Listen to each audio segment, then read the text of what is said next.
Slack presents hands-free conversations. Hello, car commuter, dog walker, stroller pusher.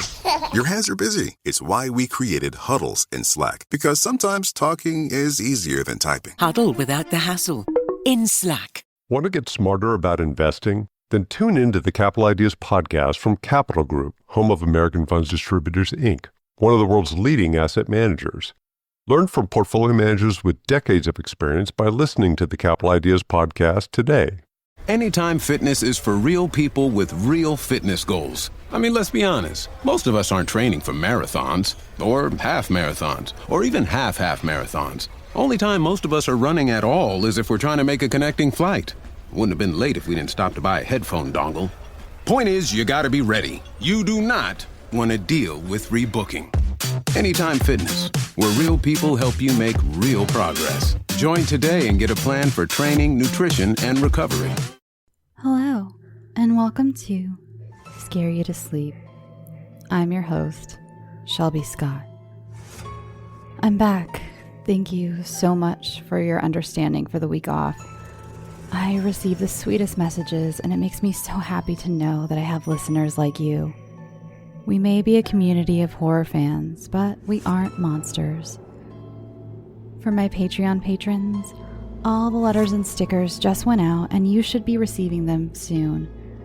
I had one or two that were international, so I can't speak to when you'll receive those, but everyone else should have received them by the time this podcast comes out. If not, just let me know. I wanted to give my support to those out there who are participating in NaNoWriMo, or National Novel Writing Month. My hat is off to you. I've never been brave enough to take part.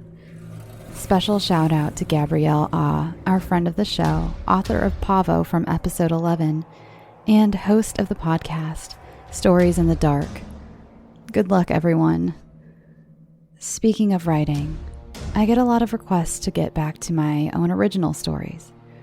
Lately, I have actually broken a very long writer's block streak, and hopefully soon, I'll have a couple of original stories to showcase, just like the good old days of this podcast. Also, remember to send me your stories. I'm actually hoping to keep up with doing some fun seasonal themes like I did for Halloween. So if you've had an idea for anything winter or holiday horror, send them my way. Could be Christmas or Kwanzaa, Hanukkah or candle nights. Just make sure they make it to scareyoutosleep@gmail.com. I'm still accepting other stories as well. Just wanted to get a head start on the holidays.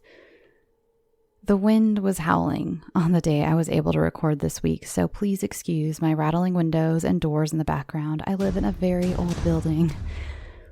In my week off, I managed to find a few hours here and there to play the new Red Dead Redemption 2. I'm obsessed, as many of you probably are, so I wanted to dedicate this week's episode by tipping my hat to the Old West. I'll start with telling you a true ghost story about an infamous cowboy.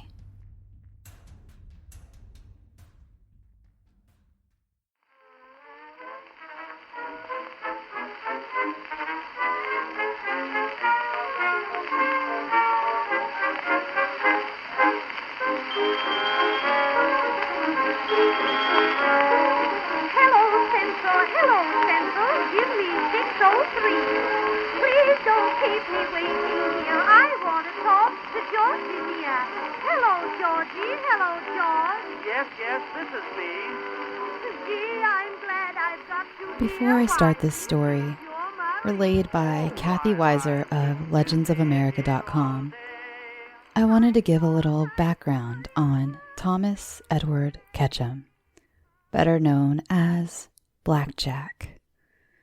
Blackjack was an outlaw who ran with a gang known for robbing banks and stagecoaches in the late 1800s. By the time Blackjack was caught, he was attempting to rob the baggage car of a train. His gang was all dead or jailed by then, and Blackjack was all alone. On August 16, 1899, Tom Ketchum, supposedly knowing nothing of the July 11th holdup, which ended in the death of his brother Sam, single-handedly attempted to rob the same train again at the same place and in the same way that he and Sam and others had robbed it just a few weeks earlier. The train conductor, Frank Harrington, saw Tom approaching the moving train. He recognized him, grabbed a shotgun, and shot Tom in the arm, knocking him off his horse. The train continued, and the next day a posse came out and found Tom beside the tracks, badly wounded. He was transported to medical facilities at Trinidad, Colorado, and his right arm had to be amputated. He was nursed back to health and then sent to Clayton, New Mexico Territory for trial. At the trial, Ketchum was convicted and sentenced to death. He was the only person ever hanged in Union County, New Mexico Territory, now Union County, New Mexico. He was also the only person who suffered capital punishment for the offense of felonious assault upon a railway train in New Mexico Territory. Later, the law was found to be unconstitutional. Ketchum was executed by hanging in Clayton. Nobody in Clayton had any experience in conducting hangings. The rope was too long, and since Ketchum had gained a significant amount of weight during his time in jail, he was decapitated when he dropped through the trap door. His last words were reported by the San Francisco Chronicle as, "Goodbye. Please dig my grave very deep. All right, hurry up." A popular postcard was made showing his body. Afterwards, his head was sewn back onto the body for viewing, and he was interred at the Clayton Cemetery. Now, on to the ghost part of the story. Remembering his experience long ago, a gentleman tells a story of meeting Blackjack Ketchum while camping at the Philmont Scout Ranch. He and several other scouts were backpacking through the mountains, visiting various historic sites, including an abandoned gold mine, a ghost town, and one of Blackjack Ketchum's outlaw hideouts. The hideout was a large rock overhang, and the scouts thought it would be fun to camp there for the night. However, their leader insisted that they stay at a nearby designated site.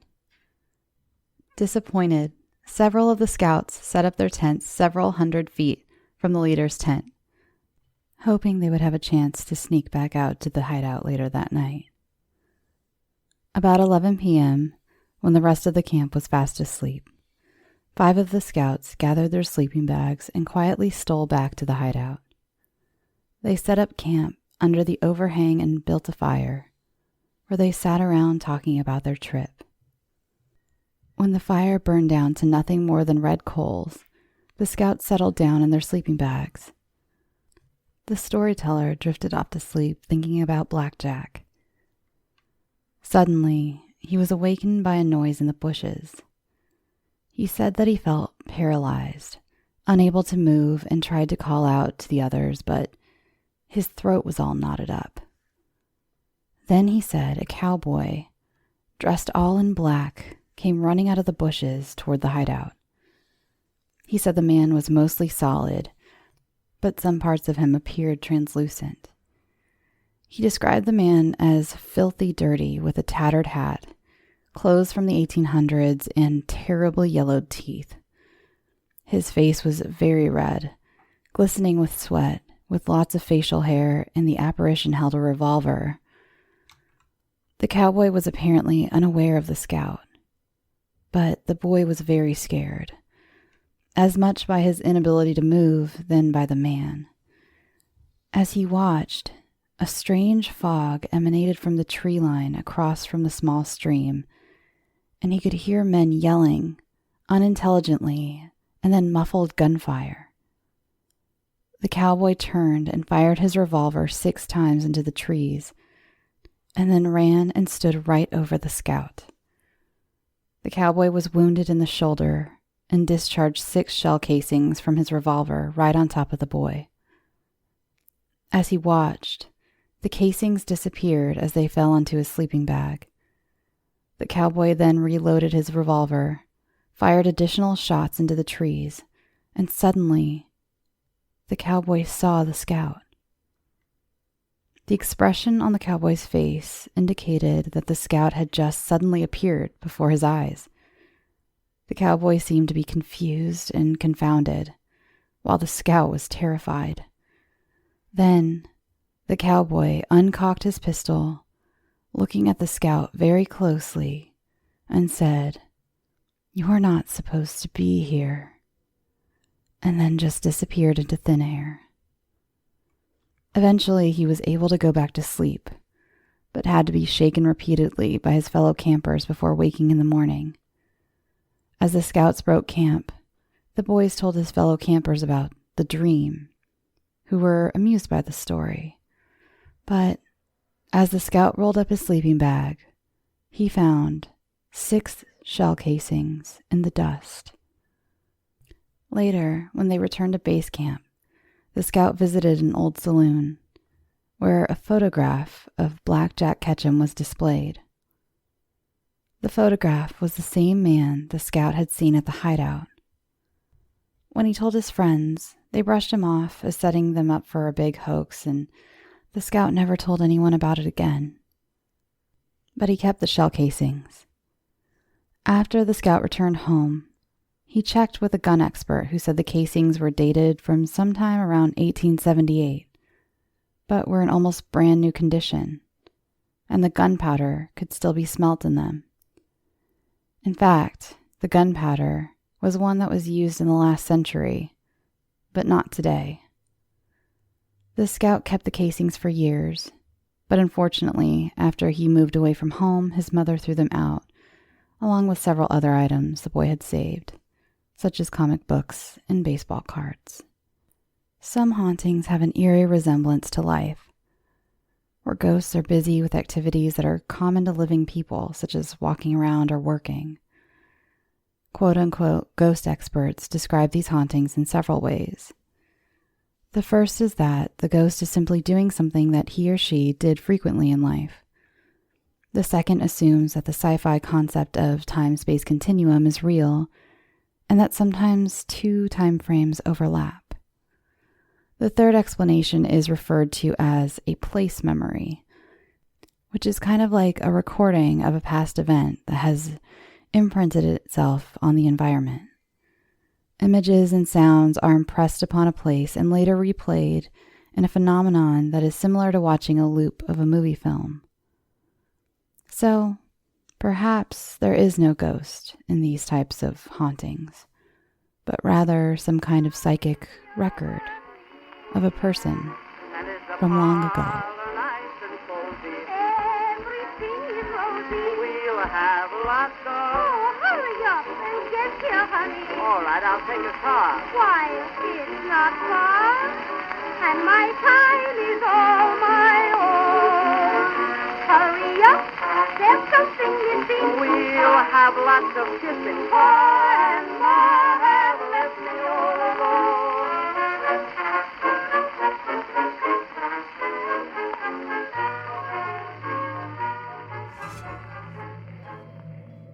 This next story had me going down a rabbit hole of fascination. The Lost Dutchman's gold mine is thought to be located in the Superstition Mountains near Apache Junction, east of Phoenix, Arizona.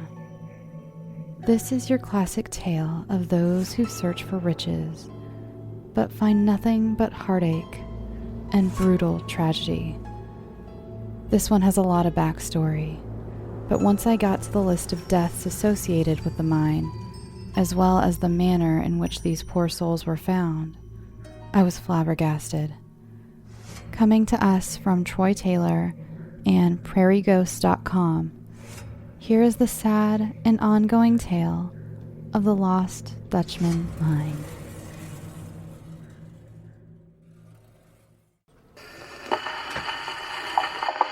Oh, Buck, easy. Well, Buck, why, you're right. It's her, little Cheyenne, and the riding like the wind. Hello! Hello, Bob. Hello, girl. Lean over. Hey, Bob, I'll come after all. After all, I was hoping you'd only come after me. Still jealous, Bob. Located just east of Phoenix, Arizona, is a rough, mountainous region where people sometimes go, only to never be seen again. It is a place of mystery, of legend and lore, and it is called Superstition Mountain. According to history, both hidden and recorded, there exists a fantastic gold mine there, like no other that has ever been seen. It's been dubbed the Lost Dutchman Mine over the years, and thanks to its mysterious location, it has been the quest of many an adventurer and a place of doom to luckless others. What strange energy lingers here? What has caused dozens of people who seek the mine to vanish without a trace? Is the answer really as the Apache Indians say? Does the thunder god protect the mine? Bring death to those who attempt to pillage it? Or can the deaths be linked to other causes, as they are caused, as some have claimed, by the spirits of those who have died seeking the mine before? Let's explore all of these questions and journey back into the haunted history of the Lost Dutchman Mine and uncover the numerous deaths and the violence that surrounds it. Superstition Mountain is actually a collection of rough terrain that has gained the name of a single mountain. The contour of the region takes in thousands of cliffs, peaks, plateaus, and mesas, and even today, much of it remains largely unexplored. Despite the tendency by many to call this a range of mountains, it is in reality only one. It is certainly not the highest mountain in the region, but it has the reputation of being the deadliest. Over the course of several centuries, it has taken the lives of many men and women and has perhaps caused a madness in them that has encouraged them to kill each other.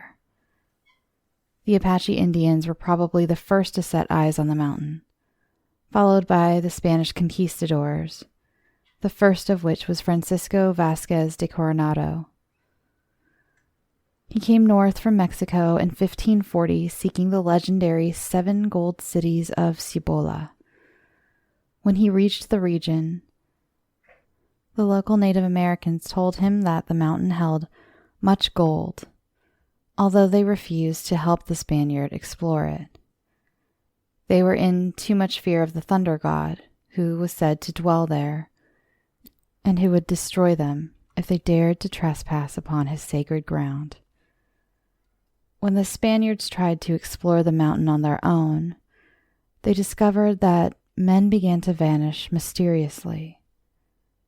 It was said that if one of them strayed more than a few feet from his companions, he was never seen alive again. The bodies of the men who were found were discovered to be mutilated and with their heads cut off. The terrified survivors refused to return to the mountain, and so Coronado dubbed the collection of peaks Monte Superstition, which explains the origin of the infamous name. The mountain became a legendary spot to the Spanish explorers who followed, and was regarded as an evil place. The first man to discover the gold of the Indians on Superstition Mountain was Don Miguel Peralta, a member of a prominent family who owned a ranch near Sonora, Mexico. He discovered a rich vein of gold here in 1845 while searching for the treasure described to Coronado. Before he returned to Mexico for men and supplies with which to excavate the gold, he memorized the surrounding territory. He described the mountain's most outstanding landmark as looking like a sombrero. Thus he named the mine Sombrero Mine. To others, the peak or spire, looking more like a finger pointing upwards, and it has also been referred to as the finger of God. except to early white explorer Pauline Weaver. He used the rock as a place to etch his name with a knife, and subsequent prospectors discovered the etching and dubbed the landmark Weaver's Needle. The name stuck, and nearly every reference to the lost mine uses the needle as a point of origin. Peralta returned to Mexico and gathered men and material to work the mine. Soon he was shipping millions of pesos in pure gold back to Sonora. It was obvious that this was a gold strike like no other. Meanwhile, the Apache were angry over the Spanish presence on the mountain, and in 1848 raised a large force to drive Peralta and his men from the area. Peralta soon got word of the impending fight and withdrew his men from the mine.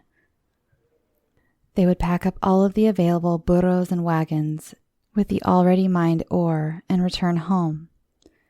Because he planned to return someday, Peralta took elaborate precautions to conceal the entrance to the mine and to wipe out any trace that they had ever worked there. Early the next day, he assembled his men and prepared to move out, but they never had a chance.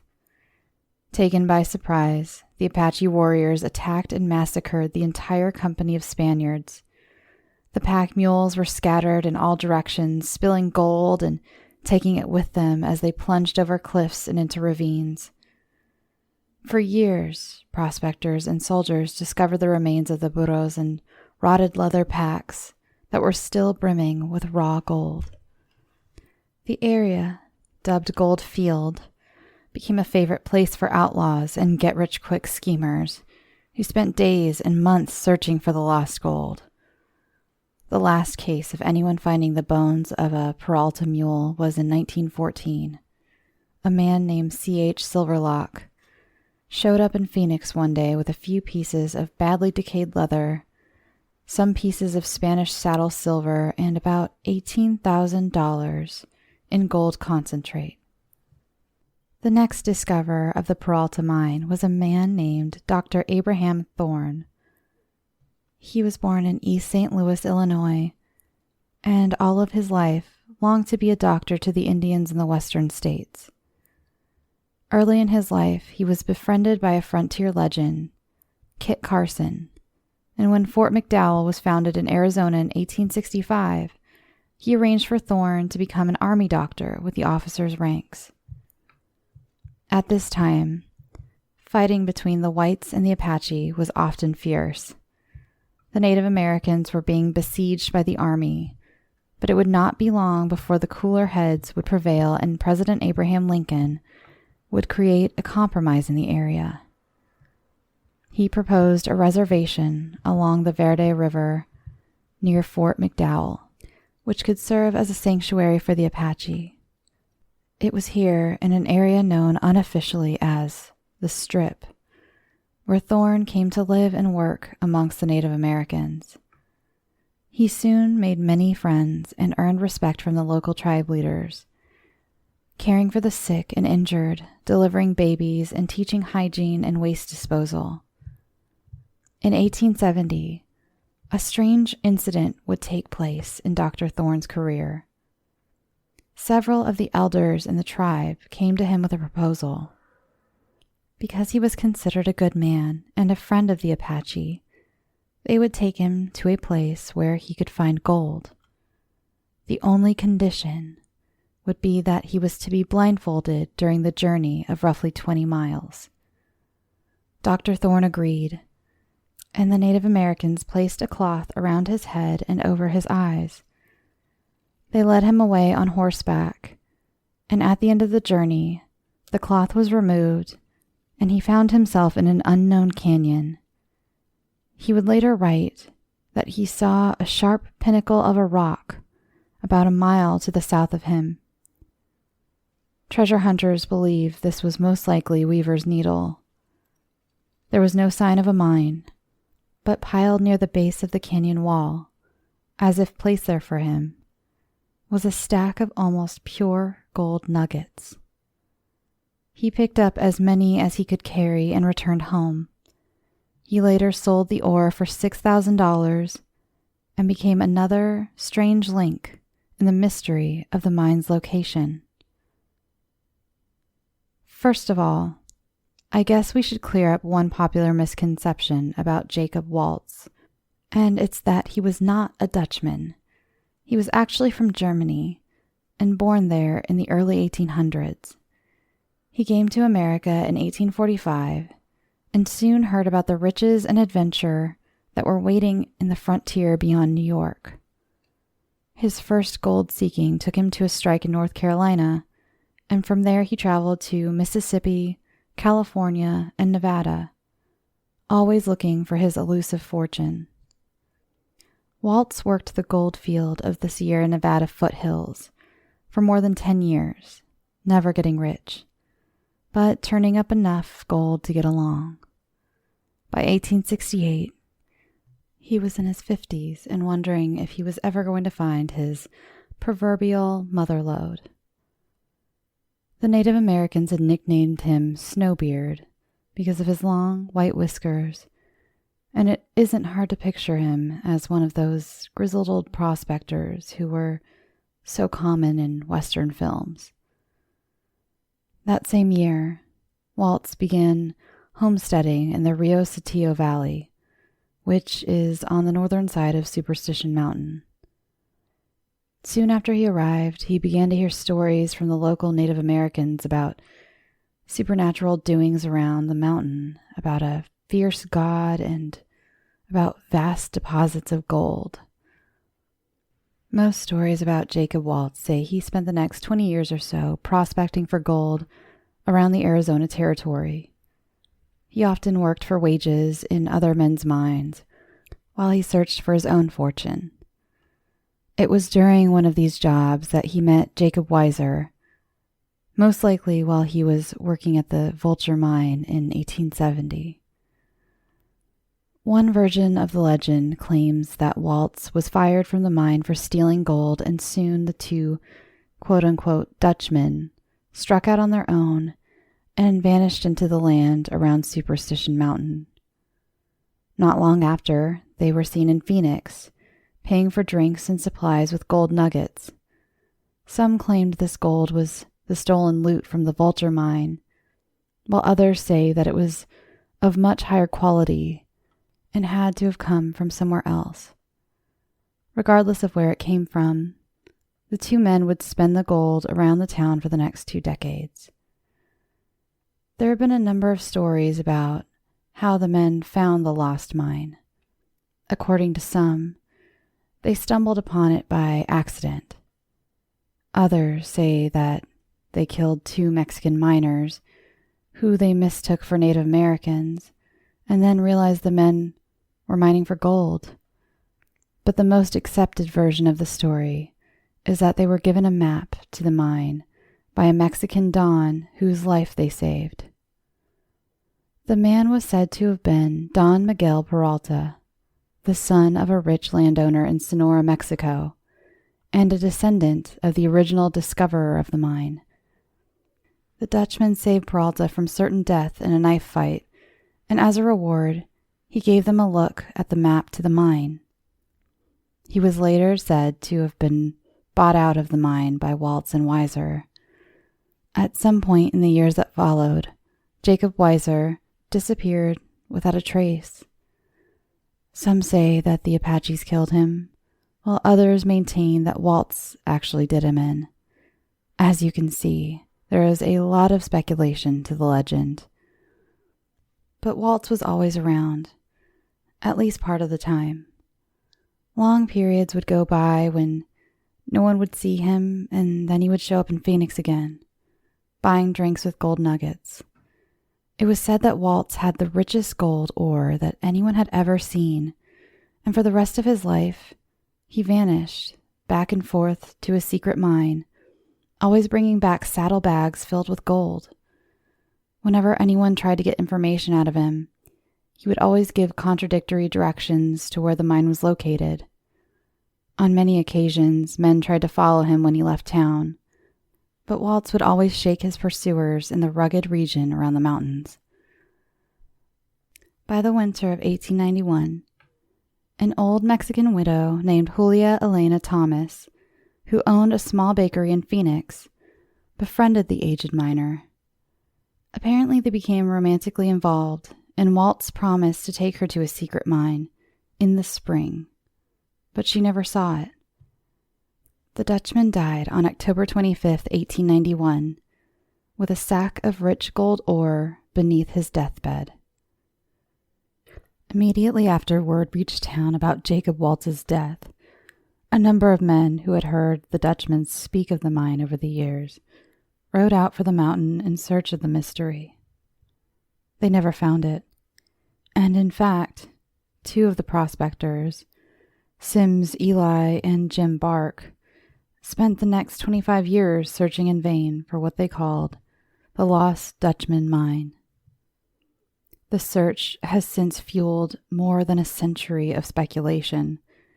Theories as to the mine's location have filled dozens of books and pamphlets.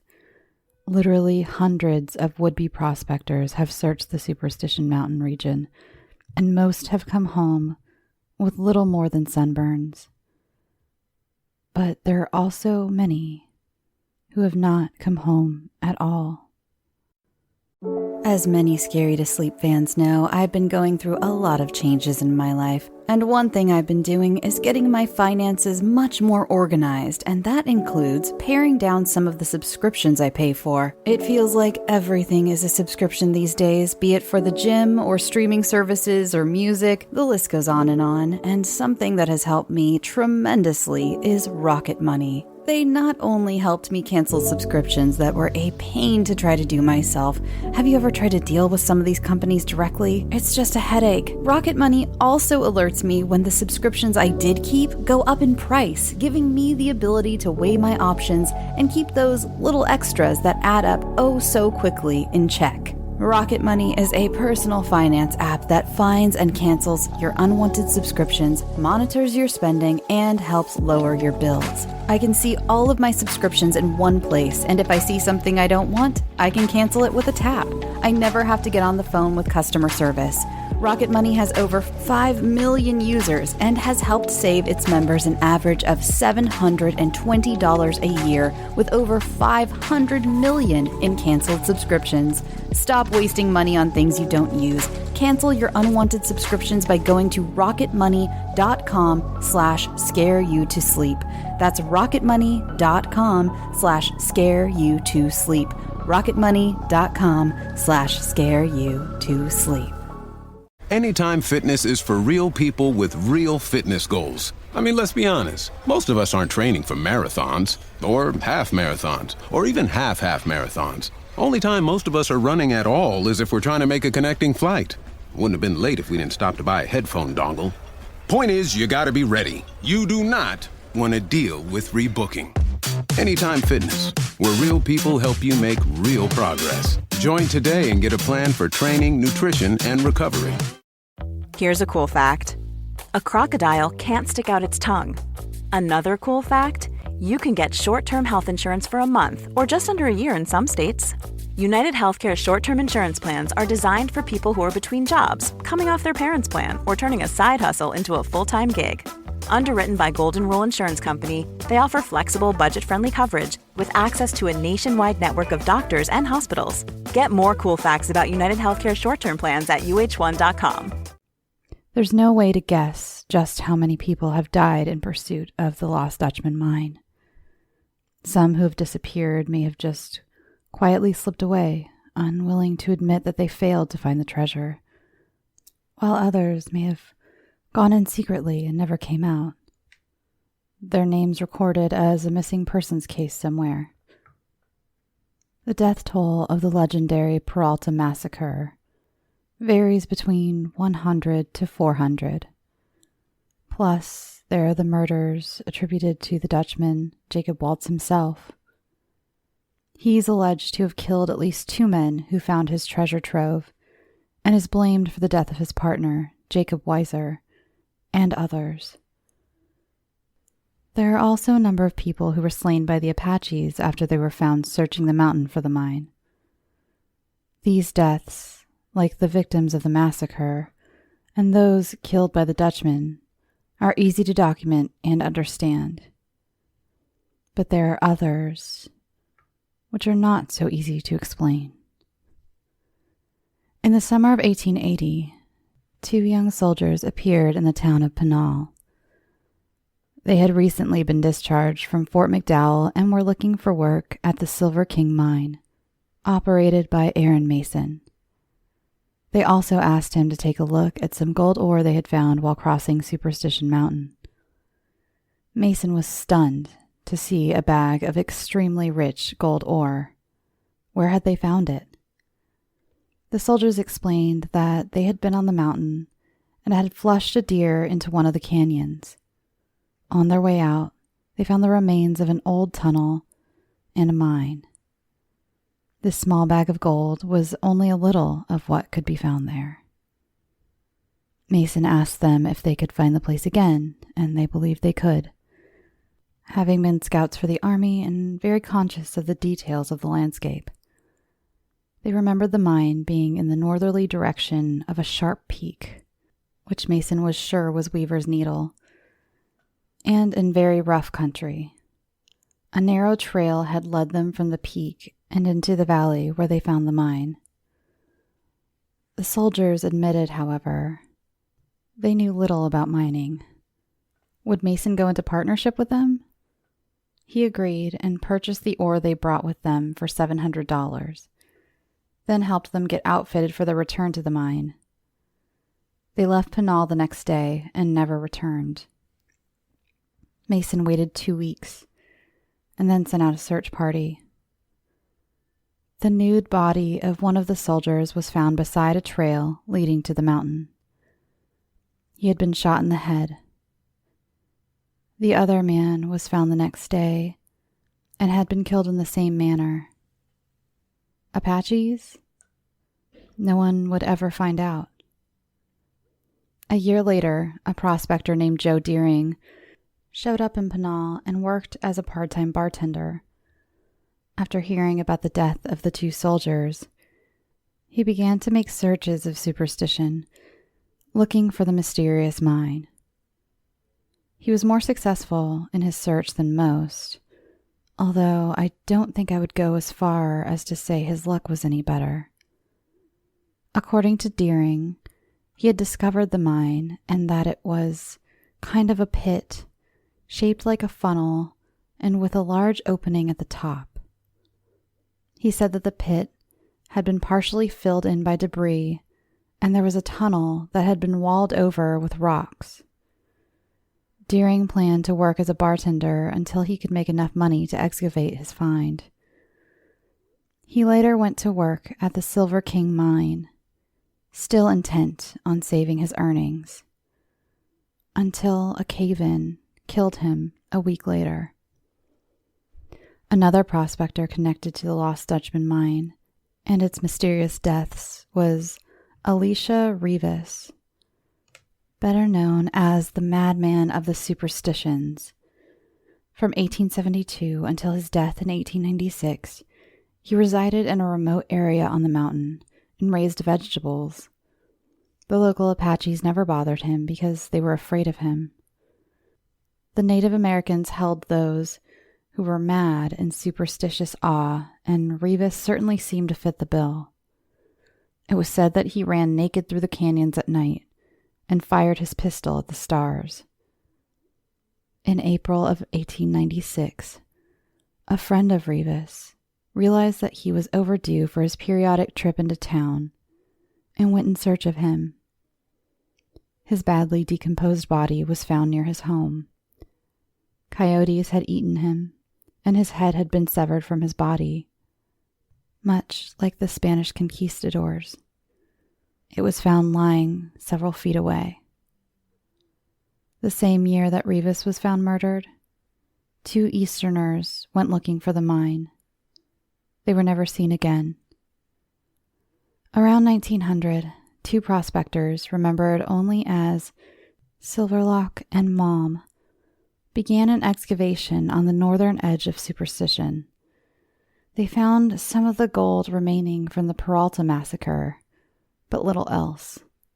For some reason, though, they remained working in the area for years after, sinking dozens of shafts and finding nothing.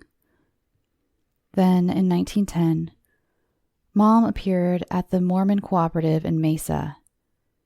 He was babbling incoherently that Silverlock had tried to kill him. Deputies brought the man in, and he was judged insane and committed to the Territorial Asylum. Mom was later sent to the county poor farm, none too steady himself, and both men died within 2 years. What was it about the superstition that unbalanced these men? Also in 1910, the skeleton of a woman was found in a cave, high up on the Superstition Mountain. Several gold nuggets were found with the remains. The coroner judged the death to be of recent date, although no further information about her was ever found, and the gold nuggets were never explained. In 1927, a New Jersey man and his sons were hiking on the mountain when someone began rolling rocks down at them from the cliffs above. A boulder ended up crushing the legs of one of the boys. The following year, a person rolling huge rocks down on them also drove 2 deer hunters off the mountain. In June of 1931, a government employee named Adolph Ruth from Washington, D.C., left for the Superstition foothills with what he claimed was an old Peralta map to the mine. When a search party went to look for him a few days later, his campsite was found to be intact, but Ruth was missing. That December, his skull was found on Blacktop Mountain with 2 holes in it. The rest of his skeleton was found a month later, about 3/4 of a mile away. In his clothing was a cryptic note that read, "About 200 feet across from cave, and Veni Vidi Vici, I came, I saw, I conquered." There was no trace of the treasure map. Law enforcement officials attributed his death to sunstroke or suicide. In December 1936, Roman O'Hall, a broker's clerk from New York City, died from a fall while searching for the mine. It was believed to have been an accident. In 1937, an old prospector named Guy Hematite Frank came down from the mountain with some rich gold samples. That following November, he was found shot in the stomach on the side of a trail. A small sack of gold ore was discovered beside him. His death was also ruled to be an accident. In June 1947, a prospector named James A. Cravey made a much-publicized trip to the Superstition Canyons by helicopter, searching for the lost Dutchman mine. The pilot set him down in LaBarge Canyon, close to Weaver's Needle. When Cravey failed to hike out as planned, a search was started, and although his camp was found, Cravey was not. The following February, his headless skeleton was found in the canyon, a good distance from his camp. It was tied in a blanket, and his skull was found about 30 feet away. The coroner's jury ruled that there was no evidence of foul play. In February 1951, Dr. John Burns, a physician from Oregon, was found shot to death on superstition. It was said to have been an accidental death. In early 1952, Joseph Kelly of Dayton, Ohio, began his own search for the mine. He was never seen again, until his skeleton was discovered near Weaver's Needle in May of 1954. He had been shot directly from above, and according to the coroner's jury, by accident. 2 California boys hiked onto Superstition Mountain the same year as Kelly. Nothing further was ever seen of them. Some have suggested that they met the same fate as the 3 Texas boys who also disappeared a few years before. In January 1956, a Brooklyn man reported to police that his brother had been missing for several weeks. It was believed that he had gone in search of the mine. His body was found the next month, and a bullet hole was discovered above his right temple. In April of 1958, a deserted campsite was found on the northern edge of the mountain. There was a blood-stained blanket, a Geiger counter, cooking utensils, a gun-cleaning kit, but no gun, and some letters from which the names and addresses had been torn. No trace of the camp's occupant was ever found. In October 1960, a group of hikers found a headless skeleton near the foot of a cliff. The skull was found 4 days later. It was determined that it belonged to an Austrian student named Franz Harrier. 5 days later, another skeleton was found, and in November, police identified the body as William Richard Harvey, a painter from San Francisco. His cause of death was unknown. In January 1961, a family picnicking near the edge of the mountain discovered the body of Hilmer Charles Bowen, buried beneath the sand. He was a Utah prospector who had been shot in the back.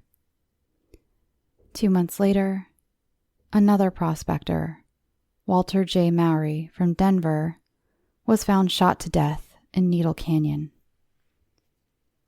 That fall, police began searching for Jay Clapp, a prospector who had been working on the superstition on and off for about 15 years. He had last been seen in July. The search was eventually called off. His headless skeleton was finally discovered 3 years later. He was identified by 2 cameras with the initial JC scratched on them. And with that, my record of mysterious deaths comes to an end. Although the death of Jay Clapp was far from the last one, over the years there have been many who have sought the gold of the Dutchman and who have never returned. If you're thinking of trying it for yourself, make sure you follow the advice of prospector and cowboy Barney Barnard, an expert on the lost Dutchman mine, if such a person exists. Number 1, if you are a citizen of the United States, you have a legal right to search for the mine. Number 2, do not buy any maps that claim to show its location. There is no map in existence. Number 3, do not go onto the mountain alone. Go in pairs at least and go armed. Shoot only to protect your life. Number 4, take plenty of water and carry only light condensed food. And number 5, establish a central camp and work in every direction from it. As you can guess from the narrative that preceded this list, Barnard never found the lost Dutchman mine, and neither has anyone else. It's still out there somewhere in the rugged hills of Arizona, just waiting for someone to return and claim its prize. But is something else waiting out there too? Something that watches over the mine, or even the mountain itself, waiting for the unsuspecting interloper to dare and trespass on what the Apache believed was sacred ground? Perhaps a prospector named Joe Deering said it best when he described the mine as the most god-awful rough place you can imagine, a ghostly place. It is certainly a haunted spot, haunted by an unknown energy that claims the lives of men, haunted by the ghost of the Dutchman Jacob Waltz, or haunted by the spirits of the countless men and women whose lives have been taken because of it. The answer is as mysterious as the location of the lost Dutchman mine itself.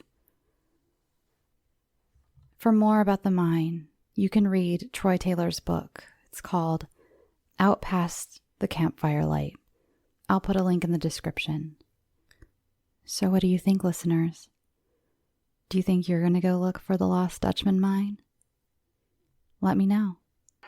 Come on, boys!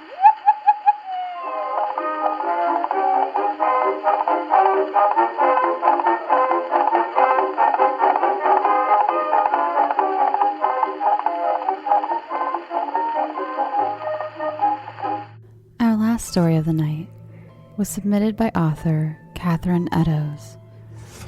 She writes in a beautifully poetic style, and I thought this story fit in very well with this week's theme. I hope you will enjoy The Man in the Long Black Coat.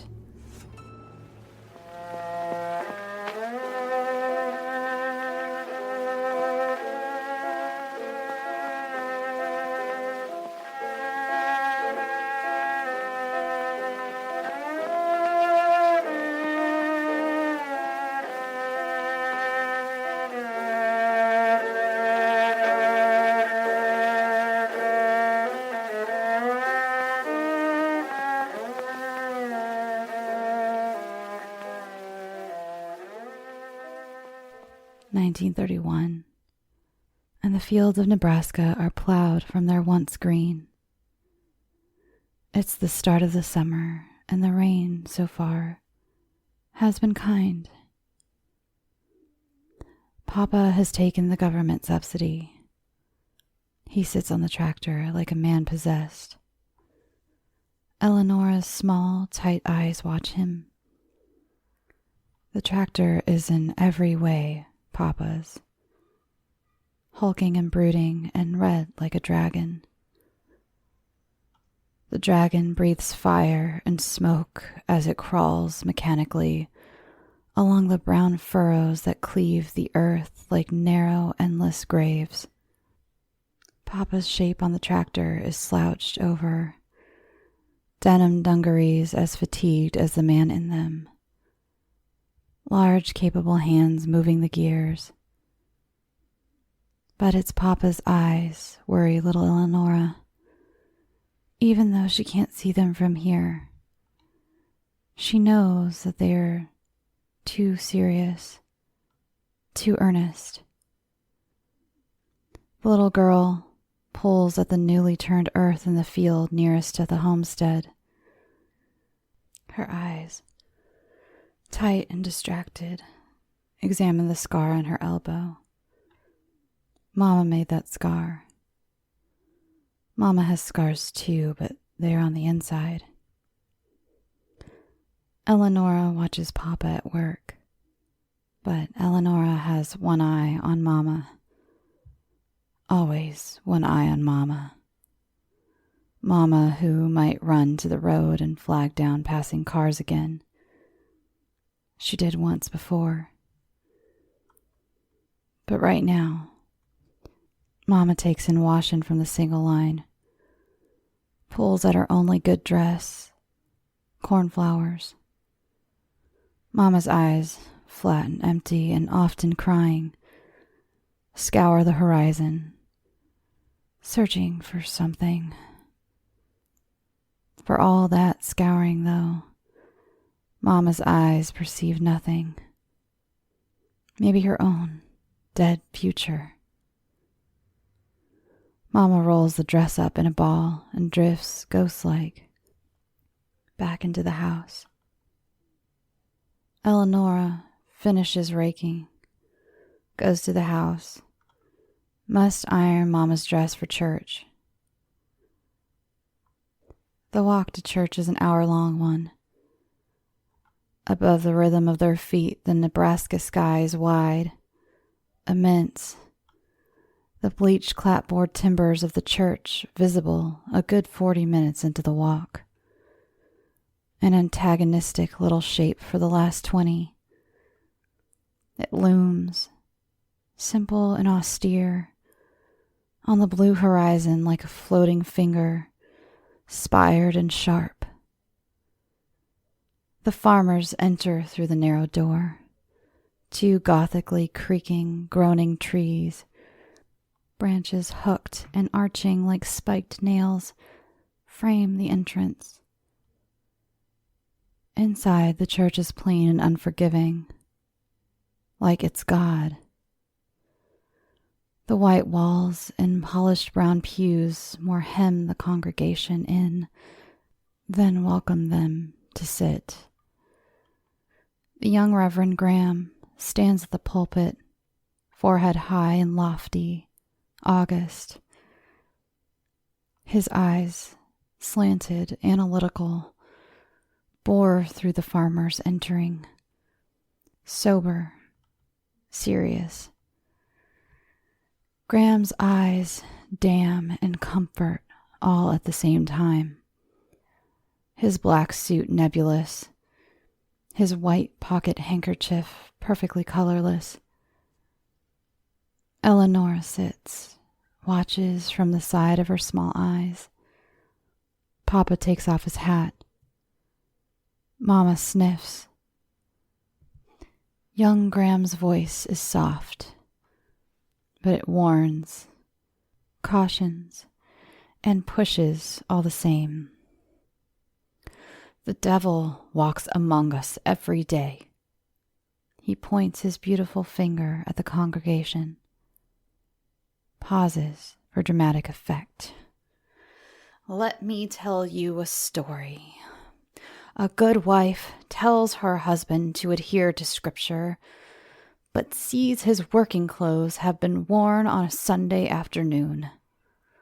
Husband, why do you put your soul in such danger, working on a Sunday? And what answer does the husband have? The temptation to work is great, to make more. What? The congregation gives him his answer, but this isn't a gospel crowd. Not even trained Catholics. Good Protestants can only whisper, money. It's more like a question. They're not familiar with this audience participation. They're not familiar with the word they speak. Young Graham continues. The enticement to do wrong by the promise of something good. The devil makes you do it. Eleanor speculates on what the devil might look like. Thinks of the great dragon, the ancient serpent. She likes the book of Revelation. So full of fun, of storm and chaos it is to read. We are tempted in all sorts of ways, but worse is to not give to your Lord the first fruits of our toil and pleasure. Thoughts of the devil's dragon-red face bloom in Eleanor's mind. All gasoline-scented smoke. She sees Papa's tractor as a blood dragon, mouth opening and snapping shut. It swats at Papa, twists its neck to eat him whole. Eleonora hears a sniff beside her. Mama quietly cries. Eleonora slides her tiny eyes around the church and reaches into her own sleeve, takes out the white handkerchief she herself laundered and ironed and stored there. She gives it to Mama. Mama stops sniffing, continues to weep quiet tears though, looks up into Reverend Graham's fresh, fervent face, lays the handkerchief on her lap. Long ago, Mama sewed an E into that handkerchief for her girl child. The other's dead in the womb. Eleonora sees the edge of the letter set against Mama's white and blue cornflowers dress, near her slackened stomach, and she feels that pulling, tightening sadness for Mama that she always resists. And when the 1,000 years are ended, Satan will be released from his prison and will come out to deceive the nations, that are at the four corners of the earth, Gog and Magog, to gather them for battle. Their number is like the sand of the sea, and they marched up over the broad plain of the earth and surrounded the camp of the saints and the beloved city. They stand. They sing a dull hymn. They drop a penny in the plate. On the walk home, Papa talks of the new crop. Mama is silent, still sniffing the homestead near.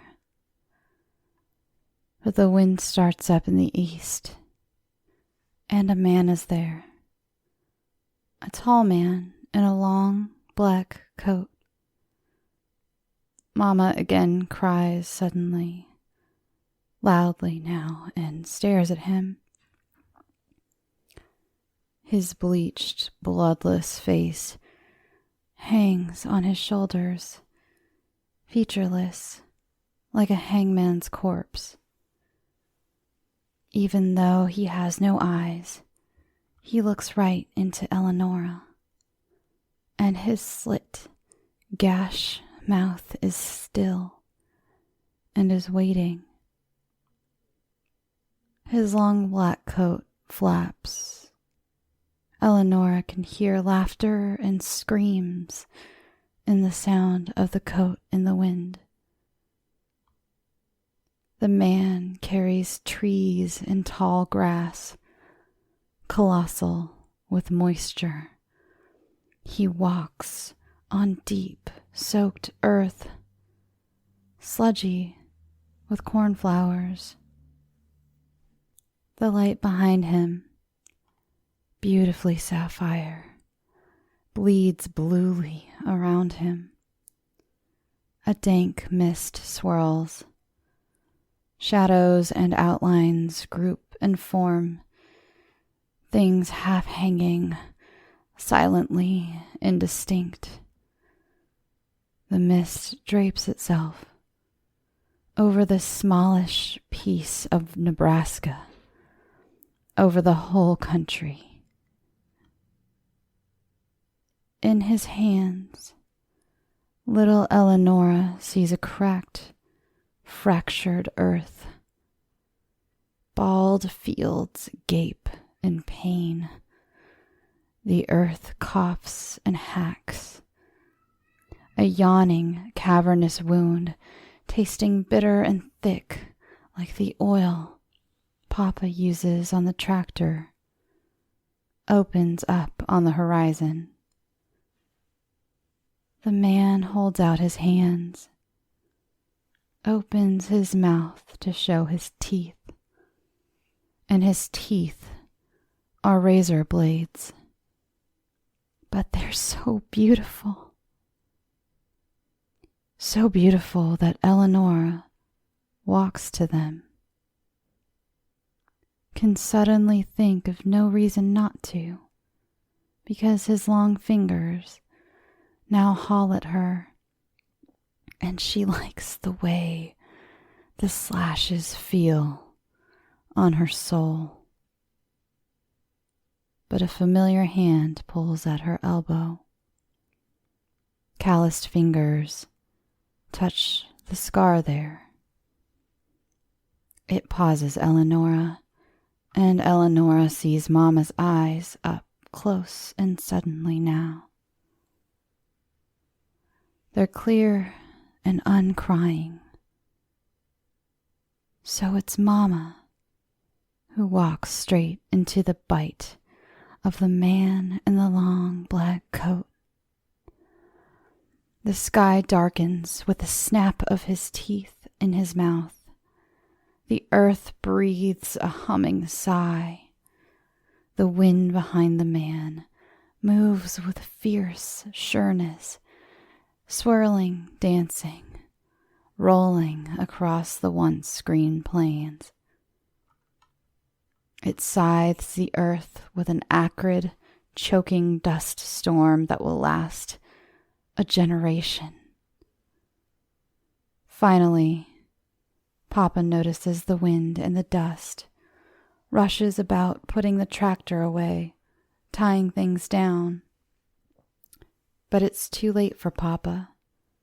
Too late for us all.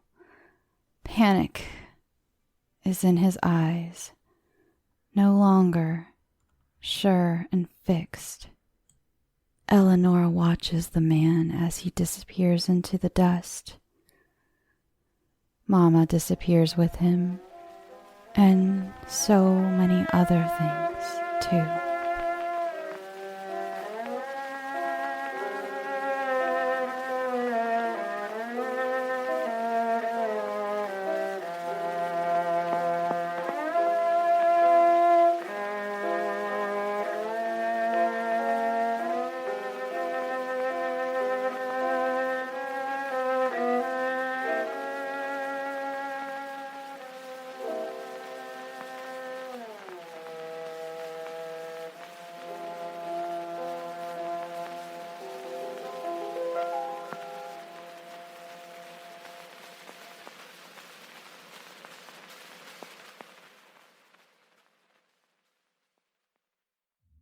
Thanks for listening.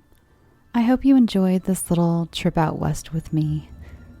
Remember to check out my sponsor, HelloFresh. I'll leave a link in the show notes so you can take advantage of my offer code. I have some fun partnerships coming up that will lead to some fun bonus content that I can't wait to share with you guys. I'm still working on something fun I can do with my Patreon patrons. If you guys have any suggestions, feel free to email me. Also, don't forget to send in your stories, winter-themed and otherwise, to scareyoutosleep@gmail.com. Or just send me a hello. I love those too. Follow the show on Twitter and Instagram at scareyoutosleep. You can follow my personal page at Shelby B. Scott. Come join us on the Facebook group at facebook.com/scareyoutosleep. I love to interact with you guys, and I'm the most active in there. I also do random live streams every now and then. Oh, and I have an upcoming spot as a guest host on the podcast, How Are You Holding Up? I'll let you know when that airs, though. Now, go get some sleep. Sweet dreams. Oh my god, that chainsaw guy is gonna fucking kill us! Yes, young lady, and unfortunately for you, you are a black woman. So, like 67% of black people and Hispanics, your case will probably go unsolved. Also, just because you don't look like John Benet Ramsey or Amanda Knox, no one really gives a shit about your death. But do not fret, because we over here at Bruh is a Murder do care about your death. So, if you want to hear true crime stories about people of color and queer folk, go over to, again, Bruh is a Murder for some true crime and some sick ass beats!